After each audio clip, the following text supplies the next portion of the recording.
Hi friends, నమస్తే. Welcome back to Yoshni home foods. ఇది హైదరాబాద్ అని మనం అనుకుంటున్నాం, కానీ ఈ ప్లేస్లోకి అడుగు పెట్టగానే ఒక చిన్న గ్రామంలోకి వెళ్ళినట్టుగా అనిపిస్తుంది. అప్పట్లో మన తాతల రోజుల జీవితం ఇలానే ఉండేదండి. ఇప్పట్లో అయితే గ్రైండర్లు, మిక్సీలు, వాషింగ్ మిషన్స్ వచ్చేసి మన పని చేసుకోవడం సులువుగా అయిపోయింది కానండి. అప్పట్లో అయితే ఉమ్మడి కుటుంబాలు ఎక్కువగా ఉండే కదండి. ఆడుతూ పాడుతూ కబుర్లు చెప్పుతూ ఎంత పనైనా కూడా చాలా ఈజీగా చేత్తోనే చేసేసేవారు.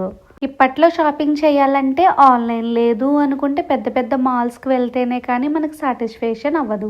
అప్పట్లో ఒక చీర కొనుక్కోవడానికి షాపింగ్కి వెళ్ళాలన్నా ఆ ఇంటి పక్కమ్మని, ఈ ఇంటి పక్కమ్మని బ్రతిమలాడుకుంటూ ఒక నలుగురిని మన వెనకాల వేసుకుంటూ కబుర్లు చెప్పుకుంటూ వెళ్ళేవాళ్ళం.